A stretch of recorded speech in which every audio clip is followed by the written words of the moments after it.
যাকেৰি নাহি কেউ পাম তুহাৰি চৰণকো ৰেণু শতকোটি বাৰ এক কৰোহো প্ৰণাম বাৰ এক কৰোহো প্ৰণাম। কৃষ্ণ। জাতিৰ পিতা মহামানৱ মহাত্মা গান্ধীক উত্তৰ পূবলৈ শান্তিৰ বাণী বিলাবৰ বাবে এবাৰ আমন্ত্ৰণ জনোৱা হৈছে আৰু তেতিয়াই মহাত্মা গান্ধীয়ে কৈছে যে বহু বছৰ আগতেই অসম মুলুকত শ্ৰীমন্ত শংকৰদেৱে শান্তিৰ বাণী বিলাই থৈ গৈছে, গতিকে সেই ঠাইত আকৌ মই শান্তিৰ বাণী বিলাবলৈ যোৱাৰ কোনো প্ৰয়োজন নাই। এই কথাষাৰ সেইদিনাই মহাত্মা গান্ধীয়ে কৈছিল। ত্ৰিভুৱন বন্দন দৈৱকী নন্দন জুহৰি মাৰল কংস জগজন তাৰণ দেৱ নাৰায়ণ শংকৰ তাকেৰি অংশ। ঈশ্বৰৰ এক অংশ বুলি আমি জগতগুৰু শ্ৰীমন্ত শংকৰদেৱ গুৰুজনাৰ ওপৰত বিশ্বাস ৰাখি এই জাতি জীয়াই আছো। নাৰায়ণপুৰবাসী অতিকৈ সৌভাগ্যৱান, কাৰণ পৃথিৱীৰ ভিতৰতেই সৰ্বশ্ৰেষ্ঠ সেৱকগৰাকীৰ ইয়াতেই জন্ম হৈছিল। অসম মুলুকৰ সৰ্বশ্ৰেষ্ঠ সেৱক সেইগৰাকী আছিল মহাপুৰুষ শ্ৰী শ্ৰী মাধৱদেৱ, যিগৰাকী মহাপুৰুষ শ্ৰী শ্ৰী মাধৱদেৱে পুণ্যভূমিত জন্ম গ্ৰহণ কৰিছিল। গতিকে বহুকেইগৰাকী আতাপুৰুষৰ ইয়াত জন্ম হৈছিল। মহাপুৰুষ শ্ৰী শ্ৰী মাধৱদেৱৰ দৰে এগৰাকী শ্ৰেষ্ঠ সেৱকৰ যি ঠাইত জন্ম হৈছে, সেই ঠাইৰ অন্তত নাৰায়ণপুৰবাসীক সেৱা ধৰ্মৰ বিষয়ে, সেৱা কৰ্মৰ বিষয়ে ক'বলৈ আগবাঢ়ি অহাটো এঞ্জেলা চাংমাইৰ বাবে এটা মৰ সাহসে হ'ব। গতিকে সেৱা ধৰ্মৰ বিষয়ে আপোনালোকতকৈ ভালকৈ আমি নাজানো, কাৰণ সেৱকগৰাকীৰে জন্ম ইয়াত, আপোনালোকে সেই বিষয়ে জানে। আপোনালোক সঁচাকৈয়ে গৌৰৱান্বিত। এই যে জগতগুৰু শ্ৰীমন্ত শংকৰদেৱ গুৰুজনাৰ সান্নিধ্যত মহাপুৰুষ শ্ৰী শ্ৰী মাধৱদেৱ, এই যে গুৰু শিষ্যৰ এটা সম্পৰ্ক, তাৰ পাছত গোটেই অসমীয়া জাতিটোক কেনেকৈ জিলিকাই ৰাখিছিল সেই কথা আমি প্ৰতিগৰাকীয়ে জানো। আজিৰ সময়ত এতিয়া যে গুৰুজনাৰ জন্ম বৃত্তান্ত, কেনেকৈ জন্ম হৈছিল, কেনেকৈ প্ৰচাৰ কৰিছিল, কি আমালৈ অৱদান আগবঢ়াই থৈ গ'ল, এই কথাবোৰ আমি আলোচনা কৰি আছো ঠিকেই, কিন্তু গুৰুজনাই যিখন সমাজৰ সপোন দেখিছিল, গুৰুজনাই যিখন সমাজক লৈ ভাবিছিল যে অসমত এনেকুৱা এখন সপোনৰ এখন অসম হ'ব, এই যে আলোচনাবোৰ গুৰুজনাই কৰিব বিচাৰিছিল নামঘৰ প্ৰতিষ্ঠা কৰি, আমি আচলতে সেই সমাজখন দিব পাৰিছোনে, সেই সমাজখন আমি সৃষ্টি কৰিব পাৰিছোনে, আলোচনাবোৰ এতিয়া সেইখিনিত হোৱাটো প্ৰয়োজন বুলি ভাবো। আমি সকলোৱে জানো গুৰুজনাৰ জন্ম চন, আজি সুধিলে কণ কণ সকলেও ক'ব। আমি সকলোৱে জানো আকাৰ হচৈকাৰ নোহোৱাকৈ কৰতল কমল ৰচনা কৰিছিল, কেনেকৈ গুৰুগৃহলৈ গৈ দেৱ উপাধি লাভ কৰিছিল, কেনেকৈ অলৌকিক ঘটনাবোৰ সংঘটিত হৈছিল, কেনেকৈ আচলতে গুৰুজনাৰ সেই অলৌকিকতা প্ৰকাশ পাইছিল, কেনেকৈ সাঁতুৰি সেই ভৰলুইতখন পাৰ হৈছিল, এই কথাবোৰ আমি জানো সকলোৱে। কিন্তু এতিয়া সময় আহি পৰিছে নতুন প্ৰজন্মৰ এটা চিন্তাৰে, যে বিশ্লেষণাত্মক এটা ধাৰাৰে, যে গুৰুজনাই যি ধৰণে দি থৈ গৈছিল সেই সমাজখন এতিয়া আমি গঢ়ি তুলিব লাগে। নিৰ্দিষ্ট বক্তা বাপগৰাকীয়ে খুব সুন্দৰকৈ আৰম্ভ কৰিছিল গুৰু আসনৰ পৰা। গুৰু আসনৰ সৈতে জড়িত যিখিনি কথা আনুষাংগিক খুব সুন্দৰকৈ তেখেতে কৈছে। আপোনালোকে এবাৰ গুৰু আসনৰ ফালে চাওকচোন, সকলোৱে এবাৰ চাওকচোন। এই যে গুৰু আসন ভাগি আমি সকলো সমবেত হৈছো, একেলগে আমি বহিছো। পৃথিৱীৰ ভিতৰতে এখনেই একমাত্ৰ মঞ্চ, যিখন মঞ্চত VVIPৰ কোনো ৰিজাৰ্ভেশ্যন নাই, কোনো ধনীৰ বাবে ইয়াত আসন সংৰক্ষণ নাথাকে। যি সোনকালে আহিব সিয়ে আগত বহিবলৈ পাব, যি দেৰিকৈ আহিব তেওঁ পিছত বহিবলৈ পাব, হয়নে? ঠেলি হেঁচি কোনোবা ডাঙৰ মানুহ আহিছে বুলি আগত বহিবলৈ দিয়ে নেকি? নিদিয়ে, আপোনালোকেও নিদিব, কাৰণ এইখন আসন সকলোৰে বাবে সমান। এই যে গুৰু আসন ভাগি, সেই গুৰু আসন ভাগিত এটা বিশ্বাস আছে। কিহৰ বিশ্বাস? আধ্যাত্মিক বুলি ক'বলৈ যোৱাৰ লগে লগে আমাক একাংশই কয় যে অবৈজ্ঞানিক কিছু চিন্তাধাৰা নেকি বুলি ক'ব বিচাৰে। গুৰুজনাৰ আদৰ্শ সম্পূৰ্ণ বৈজ্ঞানিক। গুৰুজনাৰ আদৰ্শ এইবাবে বৈজ্ঞানিক। চাব, এই যে গুৰু আসন ভাগিলৈ আমি সকলোৱে চালো, এই গুৰু আসন ভাগি, এই যে 7 খলপীয়া 5 খলপীয়া গুৰু আসনৰ ভিতৰত কি থাকে? আমি বিশ্বাস কৰো এক ঈশ্বৰবাদত, কিন্তু তাৰ ভিতৰত কি থাকে? এখন গ্ৰন্থ, গুণমালা থাকে। এটা জাতিক এখন গ্ৰন্থই ধৰি ৰাখিছে, আপুনি ভাবি চাওক। তাৰ ভিতৰত বিশেষ একো নাই। এই গুৰু আসন ভাগিৰ ভিতৰত আমি যদি ভাবি থাকো ঈশ্বৰ ওলাই আহিব, এতিয়া তাৰ পৰা সাক্ষাৎ ওলাই আহিব নেকি? নাহে। তাৰ ভিতৰত কি আছে? গুণমালা আছে, হাতী মাৰি ঘৰুকাত ভৰোৱা। গুৰুজনাই সেয়া লিখি থৈ গ'ল যে গোটেই জাতিটো তথ্যভিত্তিকভাৱে সমৃদ্ধ হৈ থাকিব, তাত গ্ৰন্থ আছে।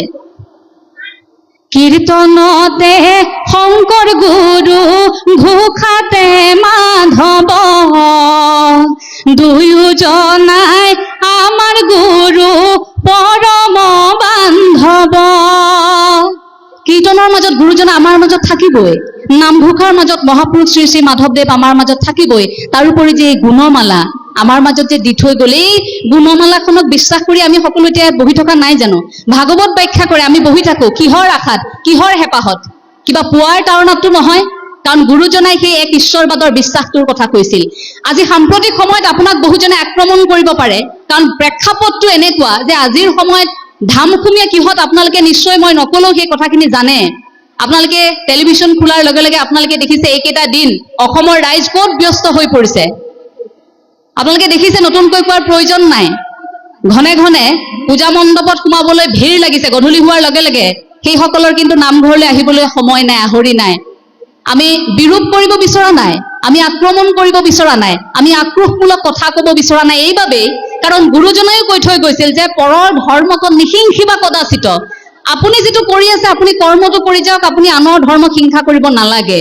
কাৰণ গুৰুজনাই যেতিয়া নৱবৈষ্ণৱ ধৰ্মৰ প্ৰচাৰ কৰিছিল, তেতিয়া গুৰুজনাৰ আইগৰাকীয়েও কিন্তু কি কৰিছিল, ৰন্ধনশালৰ কাষতে গণেশৰ মূৰ্তি এভাগ পাতি, অকণমানকৈ আইগৰাকীৰ মন যে নাৰীৰ মন, তেওঁৰ স্বামীয়ে য'তেই যি কৰি নাথাকক, তেওঁ ভাবিছিল যে ঈশ্বৰ, গণেশৰ মূৰ্তি এভাগ পাতি তাতে বিশ্বাস এটা ৰাখিছিল। কিয় ৰাখিছিল? এদিনটো মহাপুৰুষ মাধৱে আহি দেখিল, মাধৱ পুৰুষে যেতিয়া আহি দেখিছে যে আইগৰাকীয়ে দেখোন এনেকুৱা কিবা এটা কৰি আছে, আচৰিত কথা যে মহাপুৰুষ শ্ৰী শ্ৰী শংকৰদেৱ গুৰুজনাই যদি গোটেই বিশ্বত এতিয়া বাণী বিলাই ফুৰিছে শান্তিৰ, এক ঈশ্বৰবাদৰ কথা কৈছে, ঘৰখনতে এনেকুৱা হৈছে, এইটো ডাঙৰ কথা। লগে লগে তেতিয়া মহাপুৰুষ মাধৱে আইগৰাকীক কৈছে, বোলে আই আপুনি এইটো বৰ ডাঙৰ কাম কৰিছে নহয়, যে আপুনি এই গুৰুজনাই ধৰ্মৰ বাণী বিলাই ফুৰিছে, এক ঈশ্বৰবাদৰ কথা কৈছে, আপুনি বাৰু মূৰ্তি ভাগ কিয় পাতিছে কওকচোন? আইগৰাকীয়ে তেতিয়াহে বুজি পালে। মনত অকণমান অসন্তোষ আছিল, এটা কথাই কৈছিল, তেওঁতো ঘৰ সংসাৰৰ প্ৰতি মন কাণ নাই, আপোনালোক ভকতকহে তেওঁ ভাল পায় বেছি, গতিকে ভকতৰ লগতে তেওঁ থাকক, ঘৰখনৰ ল'ৰা ছোৱালী মইহে চম্ভালি আছো। এটা আক্ৰোশ, এটা অভিমান আইগৰাকীৰ, যিটো আমাৰ হততে নাৰীসকলৰ থাকেনে? ঘৰখনলৈ পুৰুষজন অহা অকণমান দেৰি হ'ল, বাপগৰাকী দেৰিকৈ আহিছে, আপোনাৰ অসন্তোষটো আপুনি কৈ দিব নালাগে। ঘৰলৈ আপোনাৰ স্বামী আহিছে, সেই পানী গিলাচ দিওঁতেই গম পাব। চাহৰ কাপটো আনি আনকালে দিয়া জোখতকৈ যেতিয়া অকণমান ঠেকেচা এটা মাৰি দিব, তেতিয়াই গম পাব যে অকণমান দেৰি হৈছে। তেতিয়াই গম পাব যে বজাৰৰ মোনাখনত কিবা এটা কম হৈছে, যাৰ বাবে গধূলি ভাতকেইটা দিওঁতে হেতাখন অকণমান জোৰত পৰিছে। তেতিয়াই গম পাব।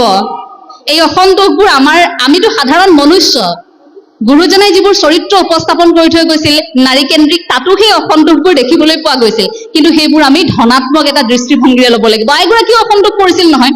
আনকি আইগৰাকীয়ে এইটোও কৈছিল যে নিজৰটো কন্যাগৰাকীৰ বিয়া দিয়াৰ সময় আহি পৰিছিল, যে মহাপুৰুষ মাধৱ যিহেতু ইমান কাষতে থাকে, আমাৰ কন্যাকে দিয়াৰ কথা চিন্তা কৰিব নোৱাৰি নে? এবাৰ কোৱা নাছিল জানো? গুৰুজনাকতো কৈছিল, গুৰুজনাই বোলে কি কথা কয়, মই এই কথা মাধৱক কি বুলি কম? কাৰণ সম্পৰ্কটো তেওঁলোকৰ বেলেগ ধৰণৰ। এই সম্পৰ্কটোত কেনেকৈ কম? কিন্তু আইগৰাকীয়ে নামানে, কবই লাগিব। এদিন কি কৰিলে গুৰুজনাই, তেতিয়া বোলে মাধৱ কিবা এটা কব লগা আছিল। মাধৱ পুৰুষেতো লগে লগে গম পাই গৈছে, বোলে গুৰু আপুনি যি কথা কম বুলি ভাবিছে সেই কথাটো মই কৰিব নোৱাৰো, বাকী যি কথা আছে আপুনি কব পাৰে। বোলে নহয়, ভাবিছো যুঁজিবলৈ যিহেতু আগবাঢ়িছোৱেই, বোলে গঁড় বান্ধি যুঁজো। তেতিয়া আকৌ মহাপুৰুষ শ্ৰী শ্ৰী মাধৱদেৱে উত্তৰ দিছে, বোলে গঁড় বান্ধি যদি যুঁজো তেন্তে মই ৰথী, যদি গঁড় বান্ধি নুযুঁজো তেন্তে মই মহাৰথী। গুৰুজনাই কি কব আৰু?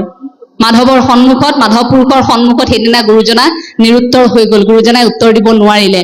বোলে মাধৱে যি ভাবিছে সেই কথাই হওক। এই যে আইগৰাকীৰ কথাত লাগি এই যে সমাজৰ সম্পৰ্কটো আঙুলিয়াব, যে সমাজে যে মহাপুৰুষ শ্ৰী শ্ৰী শংকৰদেৱৰ সৈতে মহাপুৰুষ শ্ৰী শ্ৰী মাধৱদেৱৰ এনেকুৱা কি সম্পৰ্ক, এই কথাটোত যে কোনোবাই সমালোচনা কৰিব বুলি ভাবি এই সিদ্ধান্তটো ল'ব বিচাৰিছিল। কিন্তু অৱশেষত মহাপুৰুষ শ্ৰী শ্ৰী মাধৱদেৱৰ যুক্তিত ৰৈ গল। গুৰুজনাৰ যিমান বিশাল ব্যক্তিত্ব, এই যে গুৰু বুলি আমি সম্বোধন কৰিয়ে যে আৰম্ভ কৰিছো, আমি ক'ৰ পৰা আৰম্ভ কৰিম? সংস্কৃতিৰ গুৰু, সাহিত্যৰ গুৰু, সমাজৰ গুৰু, আধ্যাত্মিকতাৰ গুৰু, আপোনাৰ জীৱন দৰ্শনৰ গুৰু, কোনটো দিশৰ ওপৰত আপুনি ক'ব? আমি বক্তাসকলে আচলতে গুৰুজনাৰ বিষয়ে ক'বলৈ যাওঁতে প্ৰথম উজুতিটো সেইখিনিতে খাওঁ যে আমি ইমান এটা বিশাল ব্যক্তিত্ব আমি আৰম্ভ কৰিম ক'ৰ পৰা? যদি সংস্কৃতিৰ দিশৰ পৰা কওঁ, ইমান সুন্দৰকৈ নিৰ্দিষ্ট বক্তা বাপগৰাকীয়ে কৈ থৈ গ'ল যে এখন প্ৰথম মঞ্চৰ আৱিষ্কাৰক, প্ৰথম নাটৰ আৱিষ্কাৰক, নাট প্ৰথমে তেওঁ ৰচনা কৰিছিল। সেই কথাখিনি যদি কওঁ, তেন্তে তাত আপুনি অনুভৱ কৰিব যে এখন নাটৰ জৰিয়তে সমাজক কেনেকৈ সমৃদ্ধ কৰিব লাগে সেই কথাখিনি তাত প্ৰকাশ পাইছিল। গুৰুজনাৰ প্ৰতিখন নাটত মোৰ আটাইতকৈ ভাল লাগে যে গুৰুজনাই নাৰী চৰিত্ৰক খুব প্ৰাধান্য দি ইমান সুন্দৰকৈ নাৰী চৰিত্ৰবোৰ বৰ্ণনা কৰিছে। সীতাৰ চৰিত্ৰটো আপোনালোক সকলোৱে জানে। সীতাক এটা প্ৰতিবাদী দৃষ্টিভংগীত উপস্থাপন কৰিছে। এই যে আমি একাংশ নাৰী এনেকুৱাও আছো যে কেতিয়াবা যদি ভাল লগা বস্তু এবিধ আমাৰ হাতত কোনোবাই তুলি দিয়া নাই, আমি অকণমান অভিমান কৰোঁ, আমাক লাগিবই।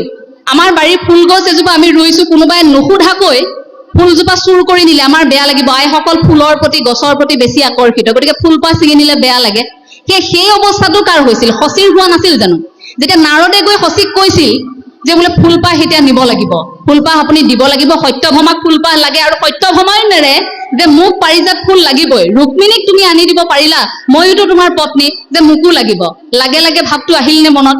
তাৰ পাছত আকৌ সচী নামানে, নহব, মোৰ বাৰীৰ এই ফুলপাহ কেৱল মোৰ খোপাতহে হব, মই নিদিওঁ। লগে লগে কি কলে? অভাগ্য কপাল, ইন্দ্ৰাণী সচিক পাৰিজাত, কথা ক মানসী সত্যভামা পিন্ধিতে সাধকেল, ঋষিৰাজ বুলগেয়া যবে অনেক পুণ্য কয়ে কহু অমৰাবতীক অধিকাৰিণী হয়, তেৱে পাৰিজাত পৰিধান কৰিতে পাৱে, আমাৰো পাৰিজাত ইন্দ্ৰ দিতে পাৰয়ে নাহি।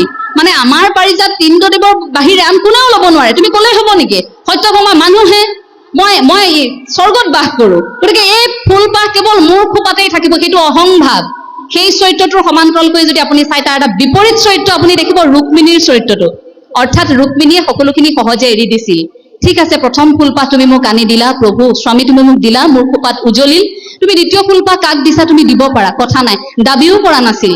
গতিকে সেই যে সহনশীলতা, গুৰুজনাই সেই নাৰীকেন্দ্ৰিক চৰিত্ৰবোৰ তেনেকৈ উপস্থাপন কৰি থৈ গৈছিল। সেই নাটবোৰৰ জৰিয়তে আমি জীৱন দৰ্শনৰ কথা শিকিব পাৰো। কেৱল মাত্ৰ আমি এঘণ্টা আমি ভাওনা ভাগ চাইছো, নাট ভাগ চাইছো, তাতেই শেষ নহয়। এতিয়া সেই যিবোৰ অৱদান, সেইবোৰ আমাৰ বাস্তৱ জীৱনত কেনেকৈ আচলতে ঘটি আছে, এই কথাবোৰ আমি চাব লাগে। এই নামঘৰ ভাগিৰ কথা কওঁতে আৰু এটা কথা মই কৈ থৈ যাব লাগিব। আমাৰ নতুন প্ৰজন্মক লৈ এই কথাটো সকলোৱে কয় যে নতুন প্ৰজন্ম নামঘৰলৈ আহিব নিবিচাৰে, যে ল'ৰা ছোৱালী আজিকালি নামঘৰলৈ নাহে বুলি কয়। বাৰ্থডে পাৰ্টি এটাত যেনেকৈ যাবলৈ ইচ্ছুক, আজি নিশা যদি ক'ৰবাত কিবা অনুষ্ঠান এটা থাকে যাবলৈ যিমান ইচ্ছুক, আজি আন এটা অনুষ্ঠানলৈ যাবলৈ তেওঁলোক যেনেকৈ আগ্ৰহী হৈ থাকে, নামঘৰলৈ আহিবলৈ ইচ্ছুক নহয় বুলি কয়। এই কথাটোত আপোনালোকে অনুভৱ কৰেনে? আপোনালোকে ভাবেনে যে ভুলখিনি ক'ত হৈছে? আমি এইটো ক'লেও নহ'ব যে নতুন প্ৰজন্ম নাহে কিয়, তেওঁলোকক আনিব লাগে। তেওঁলোকক আমি জোৰ দি আনিব নালাগে। নহাৰ আৰু এটা কাৰণ আছে, কিয় জানে?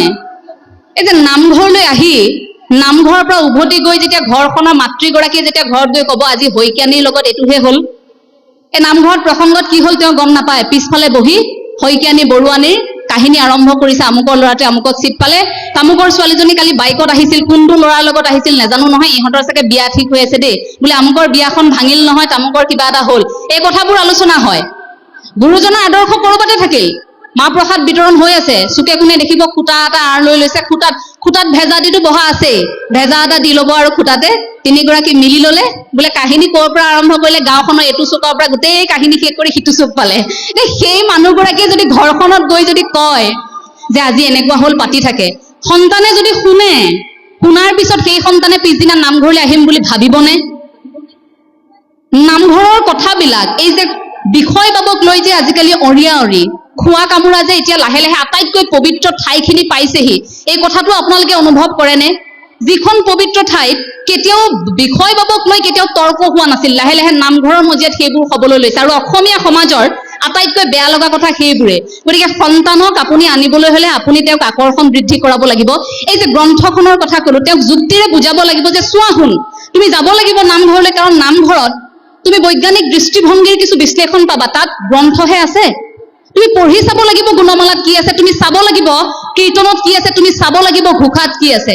যদি কীৰ্তনক স্বীকাৰ কৰিব নোখোজা কোনো থাকে, তেওঁলোকক সাহিত্যিকৰ ভাষাৰে কম যে কীৰ্তনক আপুনি নামানিব পাৰে, কীৰ্তনক আপুনি অস্বীকাৰ কৰক, কিন্তু আপুনি এটা কথা বিশ্বাস কৰিব লাগিব, কীৰ্তনৰ কোলাত আপোনাৰ জন্ম, প্ৰতিগৰাকী অসমীয়াৰ কীৰ্তনৰ কোলাত জন্ম, আৰু কীৰ্তনৰ কোলাতে আপোনাৰ মৃত্যু হ'ব।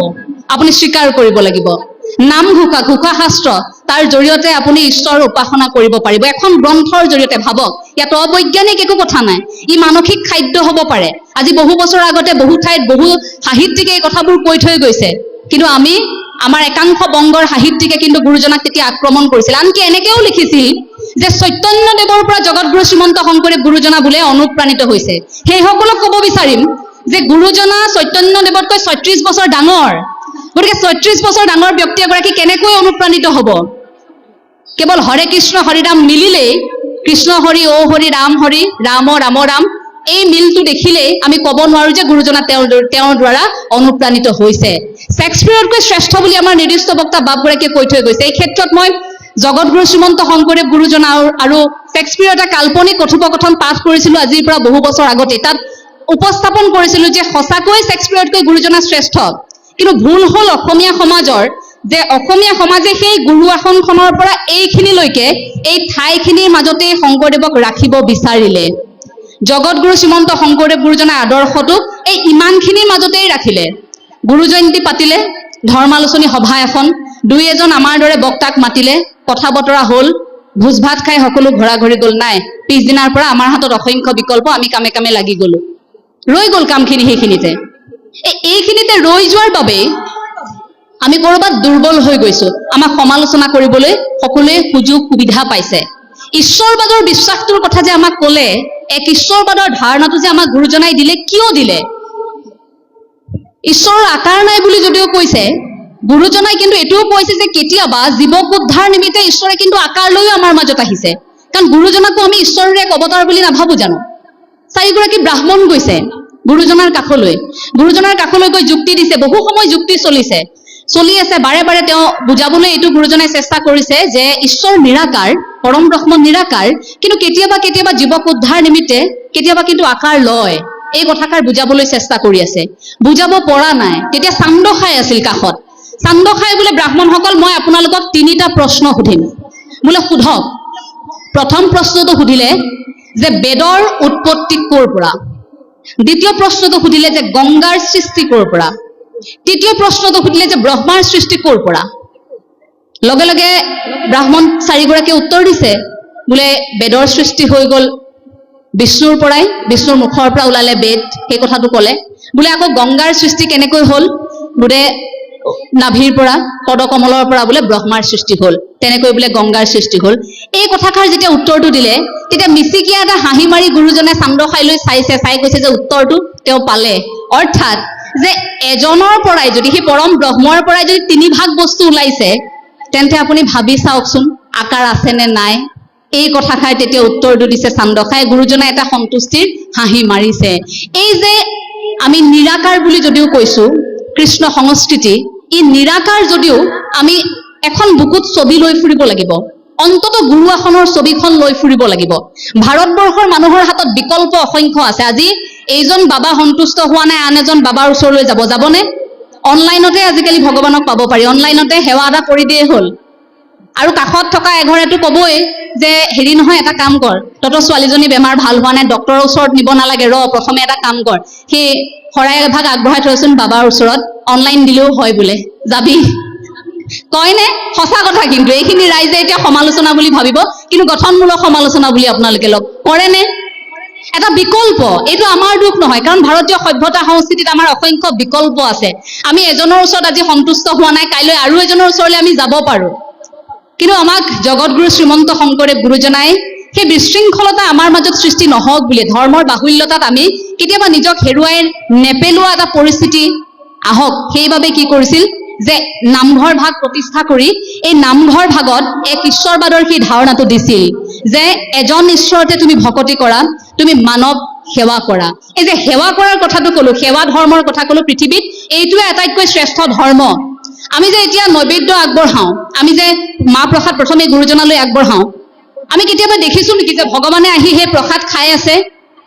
আমিতো দেখা নাই। তাৰ পাছতো একাংশই গৈ মন্দিৰত সেই প্ৰসাদ আগবঢ়ায়, কিন্তু এটা বিশ্বাস নহয় জানো? কেতিয়াবা ওলাই আহি ভগৱানে খায় নেকি প্ৰসাদ? কিন্তু সেই প্ৰসাদ যদি আপুনি কেতিয়াবা আৰ্তজনক দিয়ে, এই দুখীয়া নিচলা এগৰাকী ব্যক্তিক, যাৰ ঘৰত দুবেলা দুমুঠি খাবলৈ নাই, সেই ব্যক্তিগৰাকীক যদি আপুনি এসাঁজ খুৱাইছে, ঈশ্বৰ ধৰ্ম সেয়াই।